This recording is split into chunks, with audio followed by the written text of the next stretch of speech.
If the record was on.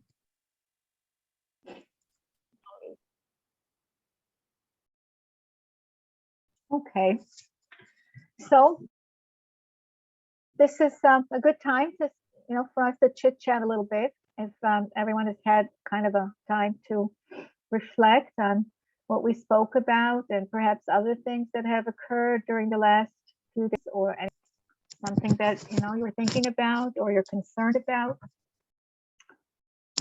Anat and Margareta and I are here to, try to deal with whatever, either in, chat, or, if you want to make your, we can see each other. Not a big group. That's nice. Last time we got together, I spoke about many issues, but most of the last thing that I spoke about, I thought maybe I'd repeat that again and get us into the focus of what we want to talk about. So I spoke about passive communication style, which is emotionally dishonest, indirect, inhibited, self-denying, blaming, apologetic. A passive person is usually the one that feels that others' rights and needs take preference over his own. And we talked about the passive aggressive, which is emotionally dishonest, indirect, self-denying at first, but self-enhancing at the expense of others. And that person usually feels that subtly make clear that my rights and needs are more important, they prevail.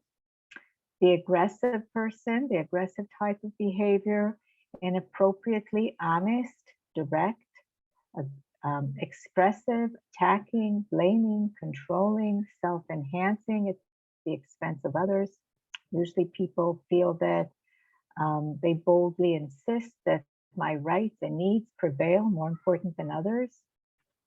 And of course, the assertive type is appropriately honest, direct, self-enhancing, expressive, self-confident, empathetic, and emotions that all are involved. And usually they feel that I clearly express that we both have the rights and needs and need to be addressed. So we talked about those 4 types of behaviors, and tools for effective communication. Understanding how others communicate can be the key to getting your message across to them to develop effective communication style. Here are a few tips to keep in mind. Take ownership, use the I statement, maintain desires confidently, and don't forget to smile. It's always easier when someone smiles and tries to, communicate with you. I want to emphasize again how important it is when you have communication difficulties with your client or anyone that's in front of you. English may not be your first language or his. Again, may not hear well, may not see well. So smiling, usually people can see a smile even if they don't see well. And of course, there's all that we talked about aggressive behavior that you can look at YouTube presentation here at your own time, how to deal with aggressive behavior.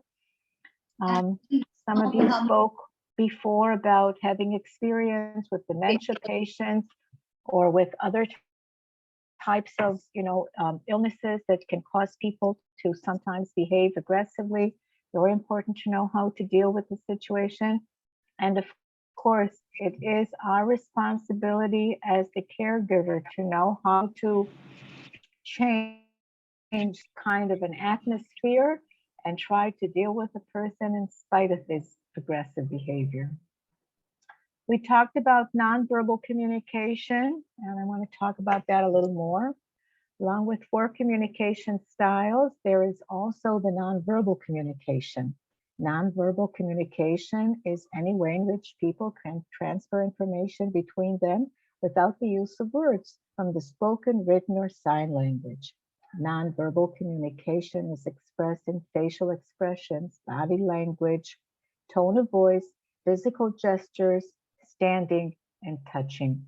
And I also want to emphasize that nonverbal communication, again, very important when you're dealing with people that have, all kinds of disabilities, and gentle touch, gentle voice, tenderness, kindness, all of those things are transferred in our body language. And of course, very important to read their body language, tension, anxiety, anger, frustration, all of those things. And of course, happiness. All of those things are very much, expressed in our body and in our mannerisms. I also want you to know the importance of sound and smell. Very often a calming, smell in our vicinity can make a person anxious or calm. And the same way with sounds of music, sounds of birds, all kinds of, different kinds of sounds present an atmosphere that can be calming or just the opposite, or cause anxiety. So one of those tools that we can try to, to put into our professional toolbox is also being minded of smells, being minded of sounds that can cause moods to change in a positive way, as well as be aware of how moods can change in a negative way. All of that is part of nonverbal communication. So tools for effective communication: active listening. Very important to be an active listener with your whole attention. We find what your patient's opinion is, thoughts, emotions, and not to make assumptions, and again, not to make judgments.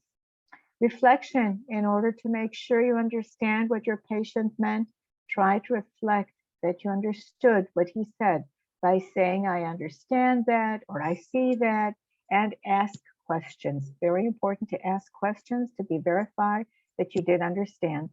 Empathy: try to empathize with your patient, even if you don't agree with him. Very important to try to empathize. Sometimes it's difficult, not knowing what was in his background, what may cause his, discomfort, whatever. We may, it's not our job necessarily to change that in them. But once you are empathetic and you understand that this is what's happening to them, much easier to deal with the situation. And of course, the I message. When you talk about your opinion, use the word I, of course. There is no, absolute answer. There is I and there is you, and so on. Tools for effective communication. Number one, patience. We all know that patience is the key word and very important tool in our toolbox. Be very patient with your patients in this family. This situation is new to them and it takes time to get to know each other. I want to talk a little bit about that again. It's not just the patient, it's his family as well. And I think it might be useful to take into account that you need to deal with your as well as with him. And I think it would be very helpful to you, and it would also make an effective way of communication with your family if you take the initiative and in this type of communication. For example, make it a habit to call them once a week, to wish them, happy Shabbat, or to initiate, a report, maybe not every day, but once a week, to give like a rundown of what happened during the week. We went here, we did this, we were happy, we were kind of anxious, whatever happens during the week, to give a report. I'm assuming that the family has some kind of a WhatsApp group or a designated member of the family that with the initiative control that they can. Tolerance: even if you don't agree with your patient, try to respect his opinion. And of course, very important, if it's not your opinion, it's all right, it's his opinion. Nonverbal communication: we're talking to a patient, maintain eye contact. Try to speak at eye level, relaxed speech, calm tone of speech. We talked about eye level. Very important to be at the eye level of someone that you're speaking to. Not very pleasant to look up at someone all the time or to look down at someone, Most of your clients will be either sitting or laying and so on. So find a chair, find somewhere to sit and talk to them and whatever you need to do. If you're helping them to eat, in front of them, not behind them. And of course, not to do 3 things at the same time, okay? Give your complete attention to the task at hand. Okay, what is your communication style? What is your opinion? The best communication style? Which concerns do you have about your patient? And you must remember that, of course, it's always, you know, we always improve ourselves. If, you know, if we make an effort, we are always on an improvement curve. All of us, no matter how old we are, if we're minded to be better, to do our, you know, do our job better, that's, you know, that's probably. I invite you to comment or to anything coming to mind that you'd like.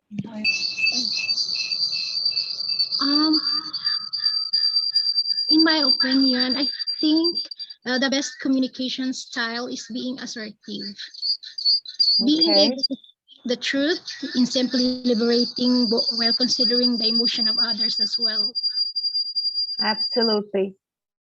Absolutely. But not always easy to be assertive. You know, sometimes we're shy, sometimes we feel insecure, you know, especially in the beginning. But and we don't want to, you know, we don't want to be presented as being overbearing or, you know, or bossy or something. But you're right, to be honest and assertive, absolutely. Yeah, that's what we strive to be. I agree. Catherine, how about you? Anything you want to talk, share, ask questions perhaps? Mom is assertive also. Okay. Because I'm expressing my point of view that is clear and direct, but with respect to others also. Okay. Being respectful, absolutely. Okay. Okay. Anyone else like to share thoughts, questions about anything? Holidays, religion, customs? Okay. This is another YouTube presentation that, you know, you can watch. Yes, I would Margarita? like to comment just a little. Okay. Just want to remind maybe to connect something that you mentioned before to the topic that you're talking about now, and also to maybe share with everybody that you know how is really culture might affect the style of communication, or can be perceived as the style of communication. Yeah, Sarah mentioned several times during last meeting that Israelis are loud and noisy, and they have, you know, move their body and hands actively, and from to somebody from, you know, from side, it sometimes can look like people fighting for. So it doesn't necessarily mean this. It doesn't necessarily they act or feel or, you know, being aggressive, but it can be perceived like this. And they, you know, if your client talking to you in a loud voice, it doesn't matter necessarily that he or she is already, you know, being aggressive to you. So it's something that you also need to see and possibly be minded, you know, whenever you're interacting with people here in Israel and within the family. Just also take a look and maybe try to note how the same person is communicating with other family members, you know, if they're using the same tones, the same, you know, because again, it also will influence both, you know, the way you feel, and if you'll be minded, you know, that Israelis are like this, then probably it can also help you to interpret it more correctly, you know, the specific communication style of the person that you are, you know, in constant contact. That would be just my comment. Thank you. Okay. And again, you're beginning your job here in a very special time of year, you know, holiday season, always very stressful. I spoke about that before, but again, I want to mention lots of days that people are together, you know, not going to work. Sometimes it has, a lot of anxiety involved. Very emotional time. Holidays all over the world for everyone is very emotional. And here in Israel, this month is very intense, one after the other, one week in, one week out, only 9 days of school for the entire month.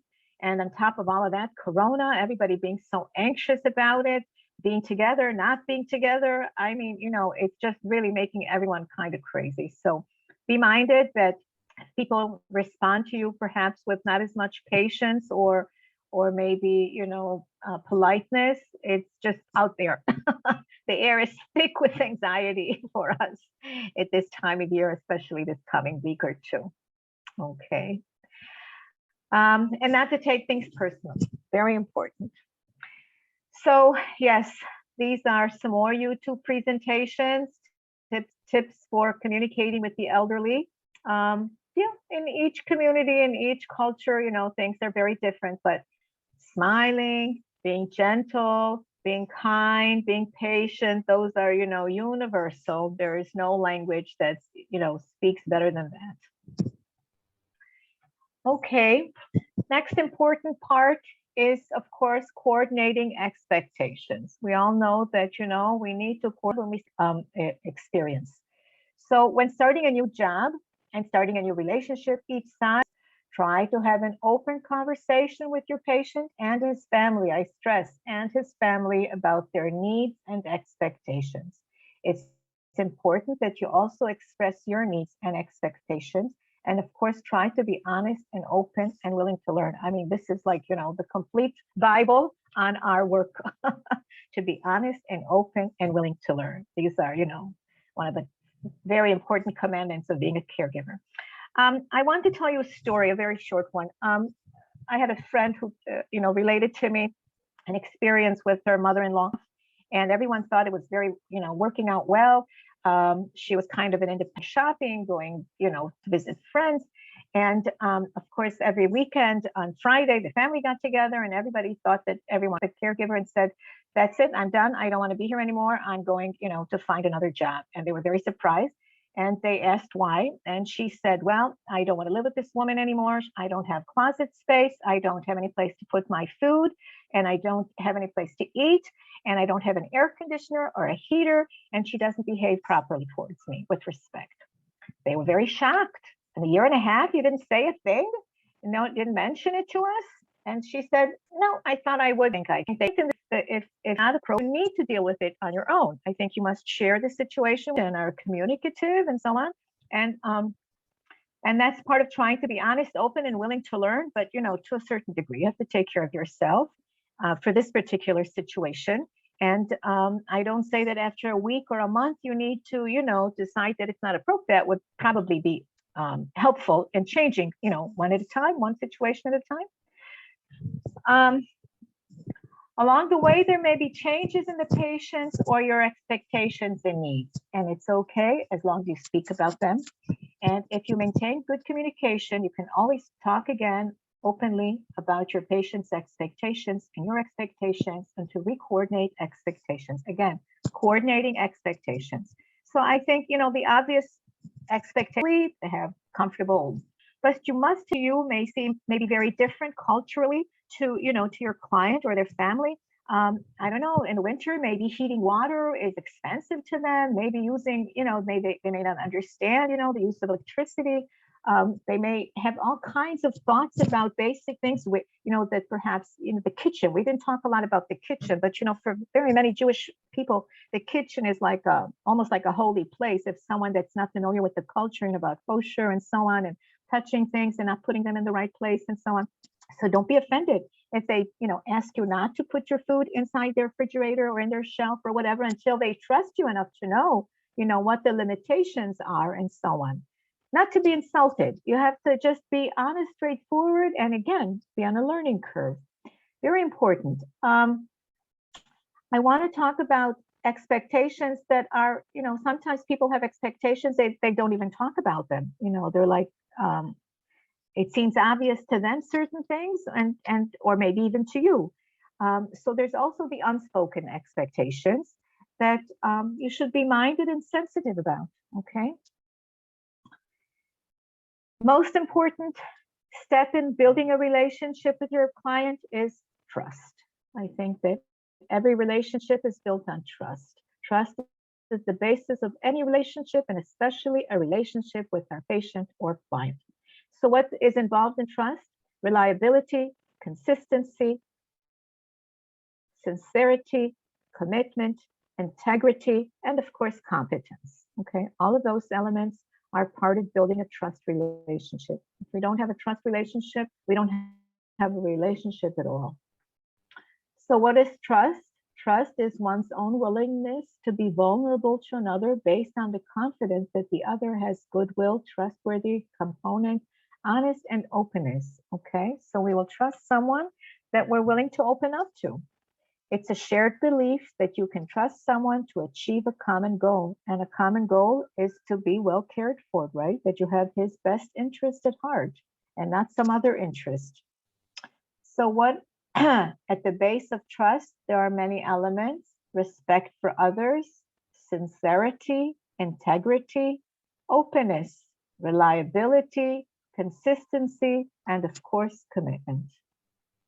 The willingness to be vulnerable. Okay, so this is something that if we are, open and share our, our heart with someone, then that makes us vulnerable, but it also allows them, to share in their, private feelings, thoughts, and allows us to build a trust relationship. In fact, to share, to open will allow your client security, the trust recipients will meet expectations, goodwill, and belief that the recipient of the trust will protect the well-being of the trust giver.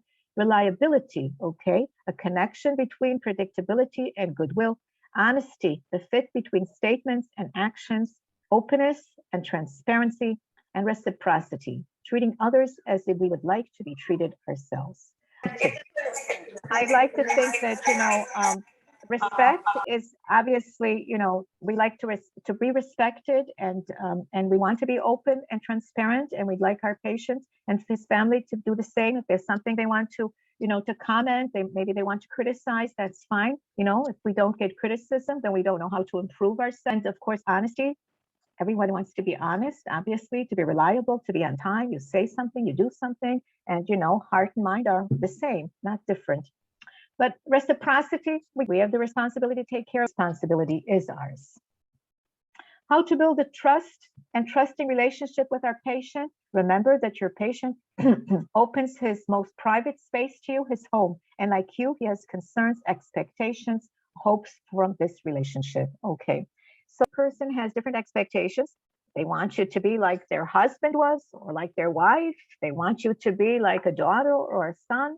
I think very often people are not, we all know how to play the role of a neighbor in some manner. Relationship with that, I think this is a new experience. And so it's something I would assume for a family. So this is something that has to be built on a, on a one-to-one, what would be proper and appropriate for them. And of course, you are entering into their space, into their private, space and time and pace of life. And so you must adjust yourself to them, okay? And how you would be expected to spend your or not, so to speak, doing something that, that's required for you at that moment, or how you're in the garden, patio, in the kitchen, in all of these places, it's okay to ask if you think it's appropriate, where privacy comes in, okay? When you're living in a small, so privacy must also be the private space, except if you trust all the truth, if something good. I find it to take care of yourself, very important.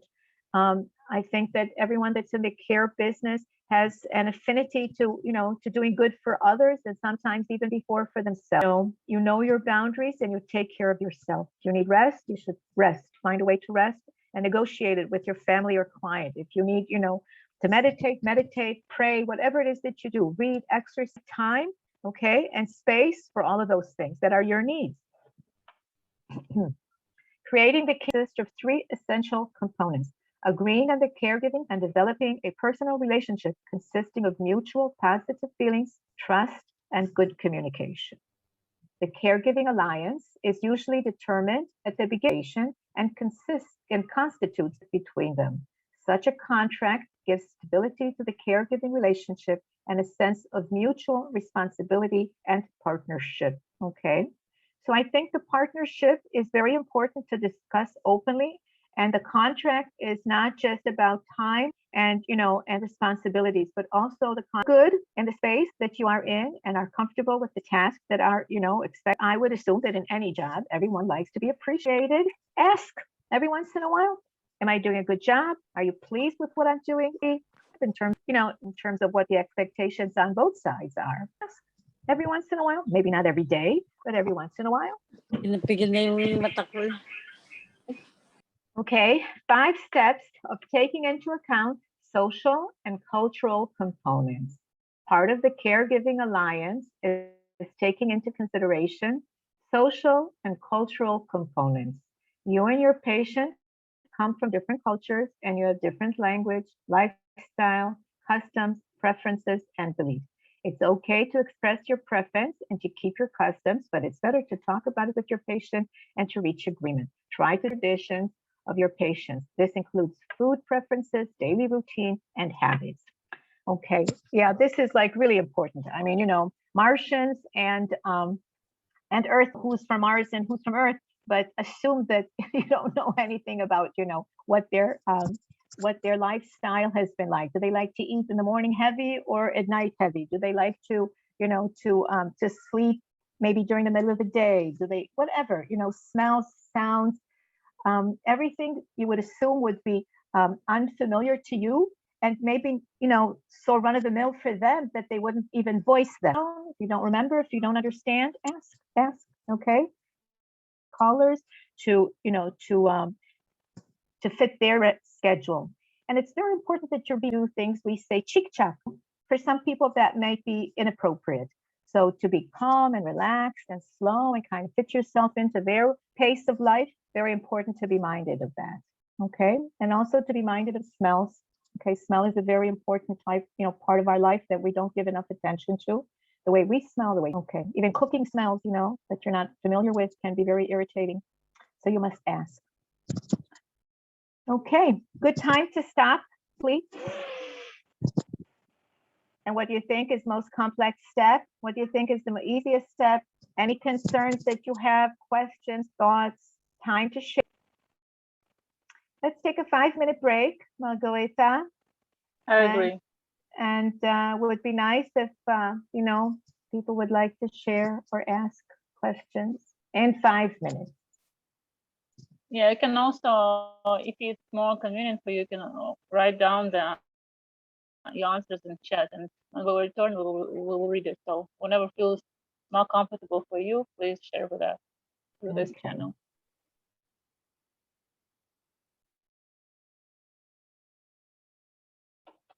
Things that, I've been speaking about.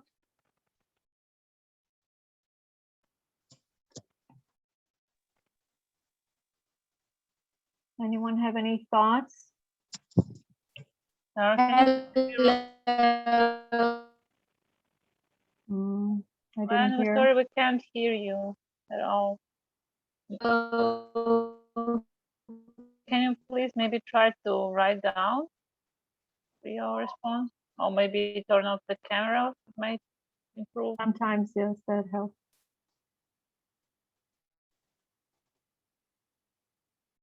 Okay.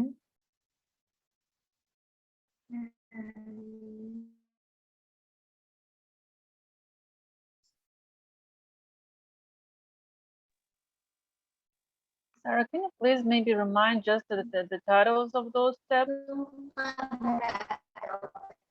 I can't hear you, Margarita. Anyone? Margarita, I couldn't hear you as well. Can you hear me now? Yes. Okay. Yeah. So I suggested maybe you will repeat just the steps. Yeah, if we're discussing the steps, what are the steps? Not the whole presentation, but just the titles of the step. Okay. So the steps for creating a caregiving alliance. Okay. Agreeing on the caregiving tasks, agreeing on the goals of the care, and developing the personal relationship that consists of mutual positive feelings, trust, and of course, good communication. I welcome your comments. If anyone wants to share something about communication, nonverbal, or any other types, goals, making the contract with the family and the client that you're going to be working with, if you have experience with that or anxious about that, you're welcome to share.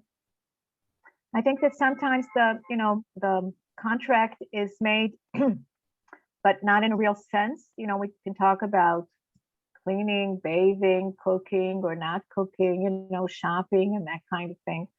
But the real contract is, of course, based on the interpersonal relationship and how sensitive we are to our client and family's needs. And sometimes there's more than one person in the family that may be involved, in presenting expectations, and could possibly also be conflict in, in expectations. But you're very welcome to voice any any questions or any thoughts you have about that.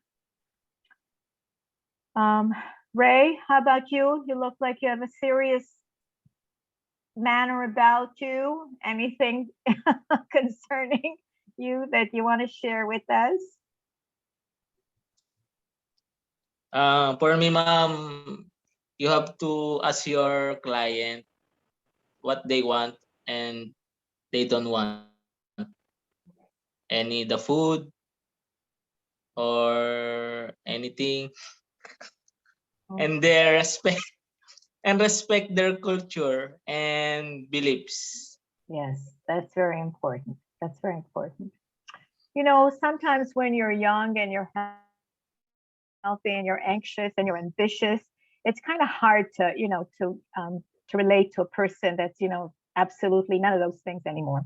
To be willing to, to put yourself on the side and to open yourself up to learn about the other person's needs and desires and culture, like you said. Very Yes. true. In Israel, most of the young people go to the army, that probably it's mandatory.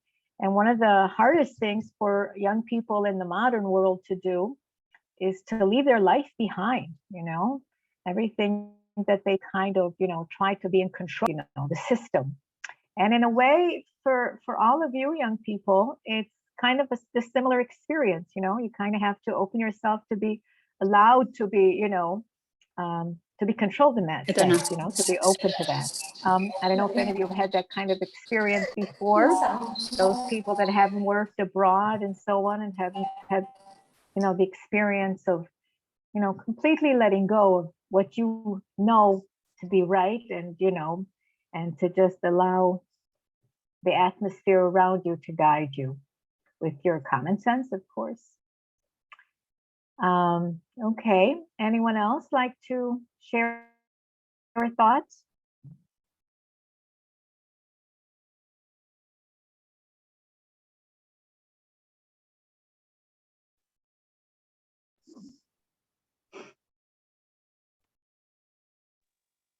One place you go that is away. People are shy. Catherine, how about you? Want to share something with us?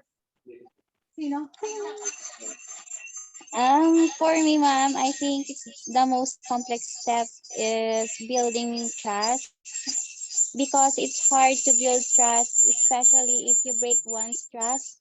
It's hard to restore it again, just like your relationship before. You have to earn it over and over again. That right is to regain trust again. We all know that. Thank you. That's a very important comment. We don't want to lose someone's trust. Okay. Sheila, you have anything you want to share with us?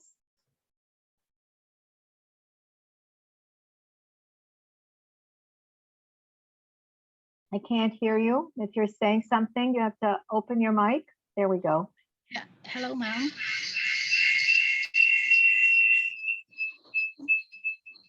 Anything that you connected? Yeah, you heard me, ma'am? Now we hear you. Thank you. In my opinion, the most complex step is the building trust, because hard to gain or earn trust from the person, especially with your first time patient. You need to do something in order to gain the trust. You need to work for it because we know that trust is the basis of any relationship. With your wife, did you say? No, she said with her patient. No, not with your. With your patient. It's Okay. I okay. didn't That's hear what okay. you Don't said. worry, Sheila. Okay. Thank you, Sheila.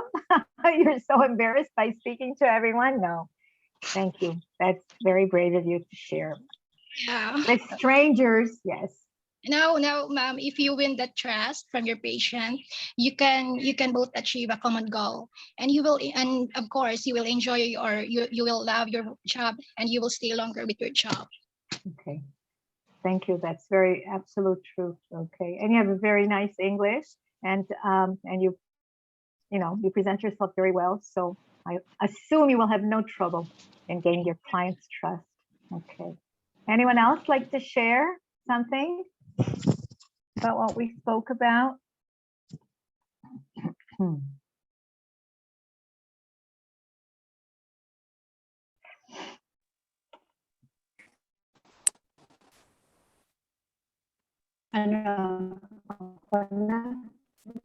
Uh-huh. Go ahead.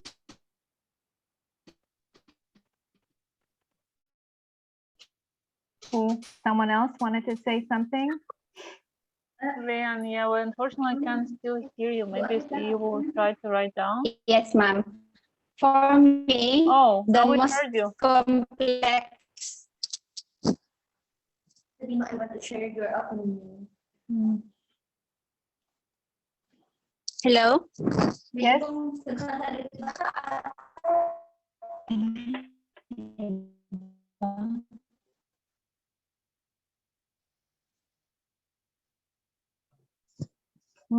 Can't hear you. Was that Leanne? Who was that tried to speak?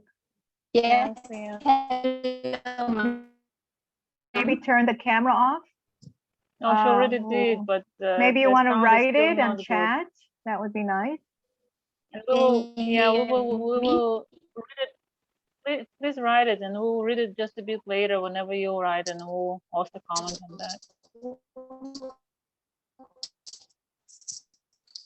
Oh no, our connection is not good. Yes. Yes. I think our signal here is so weak.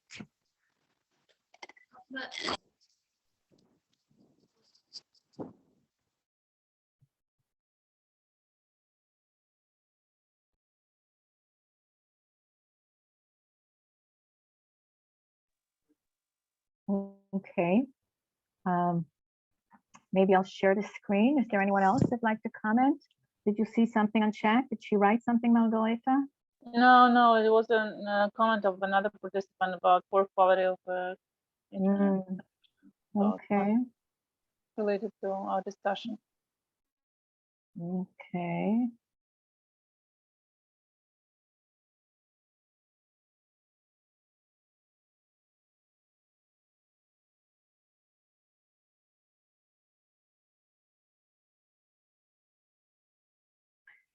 Okay. So I'd like to continue and speak a little bit about the relationship and emotions in caregiving work. You know, that is the basis of our toolbox, our emotions and our ability to perceive, the person in front of us and their emotions. And basically our work is emotion work. That's what we do. So what is care? The word care has a double meaning. On the one hand, it emphasizes care activities such as bathing, dressing, feeding someone. On the other hand, care is also feelings of concern such as caring or affection from the caregiver towards we feel, can we think the heart of our work. Okay, a little bit about this on especially disabled people in the sense that they've noticed, and if our disabled people's lives have changed of being and part of their life that really made a big some kind of a caregiver, the emotional work, fighting like it's their life. So okay. Meaning and importance of relation, key benefits, exchange of support, social engagement, and a sense of worth. We have meaning that they have, no, absolutely, people cannot be alone. Components of a relationship. On the surface of a relationship, there are needs, desires, and abilities, expectations, knowledge, and emotions, okay?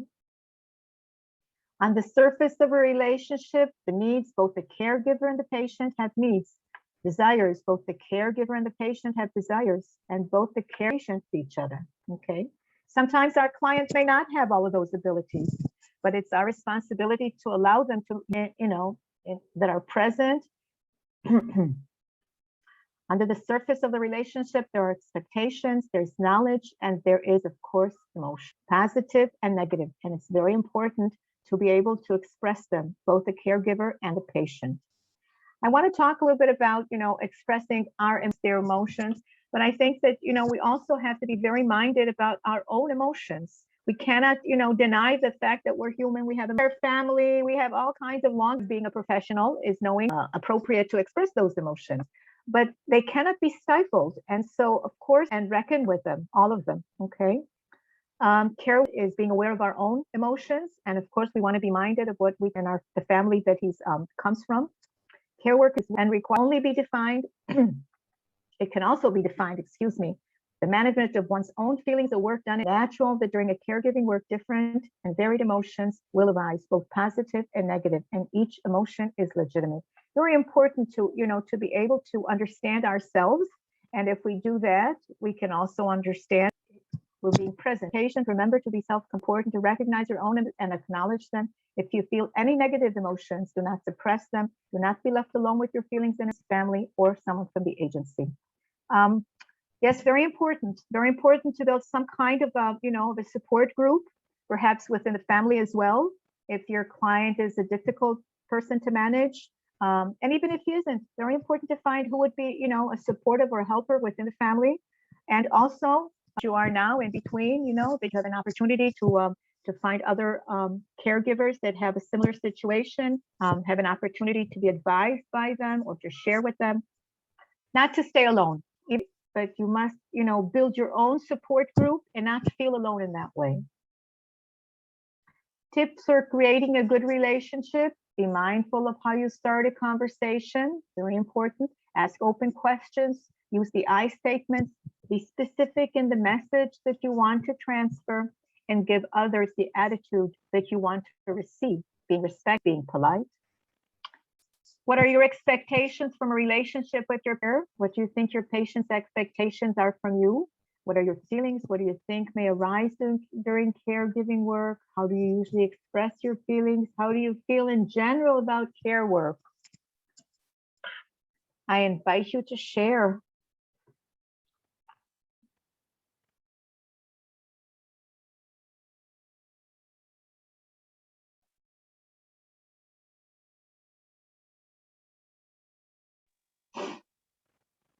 Anyone like to share with us?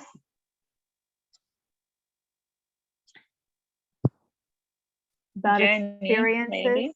Jenny, yes, haven't heard from you, Jenny. How about telling us something about yourself? Hi, ma'am.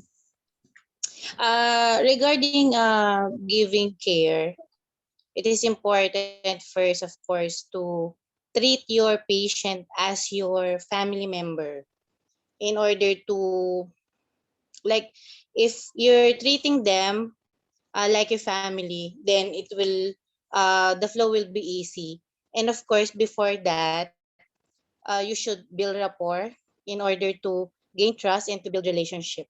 Okay, to have good rapport with your patient is very important for building trust. Yes. You know, warm feelings and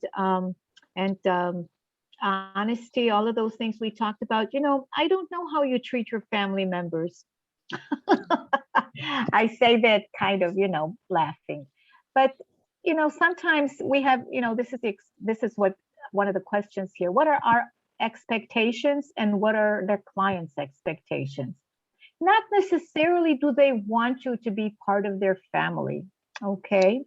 and you may not necessarily want to be part of their family. I think it's important to put some kind of borders between our clients and ourselves for our own sake as well, not to be hurt or emotionally disabled because we don't put borders. So we are professionals now, being part of the family, also family, and maybe ask with whatever be insult to do so. The way really need to find our well to about a year. I saw my clients in the super school felt know yet as a and the work that I do because I was so emotionally involved. And I had to move to a different neighborhood because I was very young.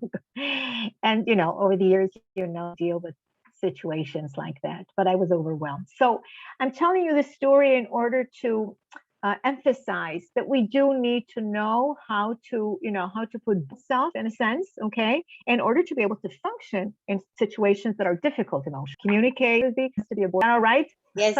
Anyone like to tell a story about borders? For me, ma'am, for me, through their hard task. Example, my client, I can manage him. Abilities that he perform, so they hired me. And okay.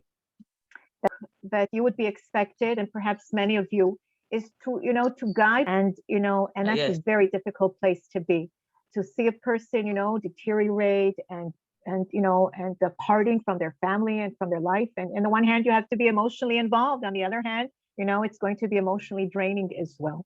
So yes, like I said, the borders between us and our patients has to be built. And you look very young, so I hope you haven't had experiences dealing with difficult times. You have passionate as a caregiver, ma'am. And it's not just you; it's the family as well that's dealing with this very difficult time, and difficult time to be at. We all have to be there at one point or another, but to guide someone through that time takes a special amount of energy. And absolutely. Okay, so you have a difficult job ahead of you, knowing that that's what's waiting for you. Anyone else like to share something about what we spoke about? Okay. Sarah, I would like to read a few answers that I received. Some of them, or I think both of them, are related to our previous questions related to steps on building a relationship. But okay. Yeah. So the first response was from Leanne. Thank you for writing us down. So she said, for me, the most complex step is step 5, taking into account the social and cultural complex, because in Israeli culture, we have the kosher food, meat kitchen utensils, and separated from dairy products, and so confusing for me. Okay. You wanted to comment on this? You're right. It's very confusing. If you're not used to it, it's very confusing. And yeah, and you'll they ask you to do. Shouldn't be any problem. So it'll take time. So so they have to be minded. And depends on the family. Some families, others are not. So if you already know something about, along with 5 words in Hebrew every day. Anyone else? I will read another comment that we received. So Brian said, agreeing caregiving task if there is a cultural difference, especially with their belief and tradition. As Israel has non-religious and religious, but since I'm in a learning curve, big adjustments is necessary for me to adopt their culture. Yep. Learning curve. I'm not a young lady like you people are, but I want to tell you that every single day of my life, I try to learn something new. And I think that's part of being, energized. And yeah, and learning new things is very important every day of everybody's life, no matter how old you are or what you're doing. And you have the privilege of learning a lot of new things now. Okay. Anyone else? So we received answer from Leanne for another question. Thank you, Leanne, for your active participation. And also thank you to everybody who understands it's challenging for you. So we really appreciate that you are still doing it. So Leanne says, I expect them to respect me and also understand my shortcomings, my patient expectations from me is that I'm able to perform my duties and responsibilities. They expect me to report to them and expect me to be honest. Sounds good to me. Exactly. No one is a superwoman or a superman. And when you present yourself, wholeheartedly and earnestly, I think that it's very, and you present the fact that you want to please your patient and your client, accept everyone's, everybody has shortcomings, whatever they are. Okay. We can continue a little bit in our presentation. Sarah, may I comment something while you're opening the presentation? It's related to both parts that we stopped and had discussion, and actually I'm thankful that it's somewhat reflected with Leon's answers, that we need to basically take into consideration both sides of a relationship. Yeah, not and so, for example, when many of you spoke about, the most challenging step as earning trust, and yeah, so it's a very complex step on both sides of the relationship. Again, not only for you to earn trust of your client, but also sometimes for a client, when, for example, you're not some of the cases, some of the sicknesses, or I would say, conditions affect the emotional situation, and it becomes challenging for you also to take care and also trust your patients. So, for them, it's also a challenge to earn your trust. And when we, of course, we speak about, Leanne mentioned cultural, adjusting to a culture is a challenging thing. So, again, the adjustment should be done on both ends of the relationship, both on your end, but also, some awareness or adjustment of your client. And then going back to, expectations, then also, yeah, the expectations on both sides, and somehow to be coordinated, yeah. And again, just be minded, that we're talking here about relationships, so there are both sides involved, and each side affects the other side, and all the way around. Yeah, that would be my addition to that. Thank you, Margareta. And we just also, yes, sorry, no, say, and then start. I want to emphasize one more thing about being a professional. We talked about physical and personal hygiene care, that all of that would be part of your responsibility, and perhaps taking care of not just the personal hygiene, but the home and, whatever space that the person is occupying, cleaning, cooking, whatever the family expects you to do. But as a professional, I would also advise that you take into account, in terms of well-being, not just the physical aspect, but also, being young and being like we are now sharing our screen now through, internet and so on. I assume that most of your patients and clients are not really savvy about using internet and so on. And part of the Corona business has really isolated them and separated them from so many life cycles, that I would really encourage you to make a regular daily program, not just for physical exercise, but that's also important.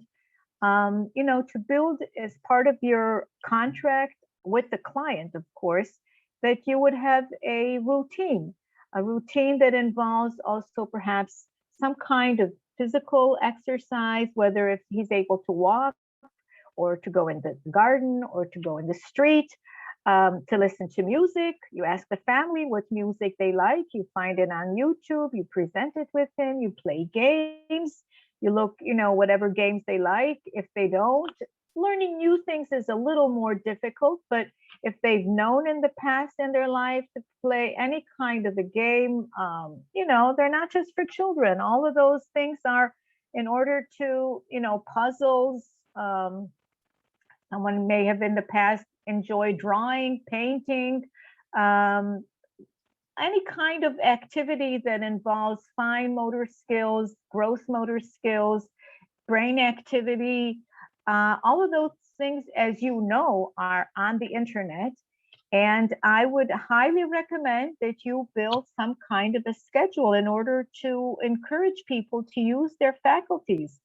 It's very important. We want to help people maintain their, you know, well-being, and all of that is part of their well-being. So if they went to a club, if they went to a gym, if they went to a concert, if they went to any kind of social activity and are not doing that anymore for some reason or other, corona related or illness related, you know, we want to try to bring as much interaction with life as possible. Encourage them once a week at least. Call all the family members, make a list, write down the telephone numbers, dial for them. You know, be proactive in allowing them to be active in their life, in their family situations. Make a list of all their friends, help them call them. You know, all of those things are so important in being, you know, in having a well-being life. Take that into account as part of the job. I really do recommend that you do that. And if you present yourself in a professional way in that way, you'll be surprised how much respect and how, you know, how much you would be appreciated much more for that, for being active, not just, you know, trying to please them, what they ask you to do, but being proactive and what would be good for them. All right, guys, it's about it's about time to finish my talk today. Yeah. And I really appreciate everyone for sharing and for being, you know, here with us. There are two more things, please. Margareta? Yeah, so there I would like to read another response that we received. Good. And then also I would like maybe to share with the group members what we are what they should expect from us, and what we are going to share with them during the weekend in terms of links and additional information and recordings, and then also let them know when we meet next time. So first we'll read what the last response that we received. Lorenzen said that you have to talk to a client and relative if you have problems, so you can solve it in a nice way immediately. Okay. Yes. Would you like to comment this? Find a support group within the family. Don't feel that you're alone with some situation that you're, you know, not sure on how to deal with it. Yes, try to find help with family members, if not with family members, with, you know, with the support group here. I want to share something else with you. This is, you know, my main stress for before we say goodbye for today. I worked for many, many years in a daycare center where, you know, our main subject was to provide social and cultural and exercise activities for disabled elderly. And I want to tell you that is a life-changing, really life-changing process. You know, very often family members would come to visit the center and they would say, my mother made that. My mother sings in a choir. My mother, you know, my father did this. Unbelievable. Yes, when presented with an opportunity to express any kind of, you know, positive, creative abilities, people flower. And, you know, it's true of all ages. It's not age related. It just has to be with the opportunity to do it.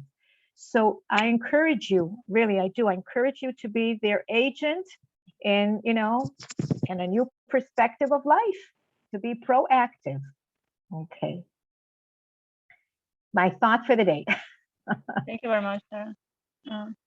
Oh, so another one, we're ready to do something new, man. Does this include, just a second, this includes in our job to learn and adapt the culture and beliefs, and in order to build good communication and relationship to them. must respect our patient and their family as well. And of course, be kind, be honest for you to be trusted. And then spread love. Spread love. I like that. All we want to do is spread love. So thank you very much, everybody, for your participation. I also think, I mean, we can, I think it's because of all the topics that we're talking about today are quite complex. Yeah, we can also talk about each point on them for hours, yeah, and listen, also ask your opinions if they share our thoughts. But I think we will stop just not to overload you more than we already did. We will have another opportunity to meet online and also maybe discuss things, or that we think still require your thought process, and we'll ask you to respond, or you please share with us things that you wanted to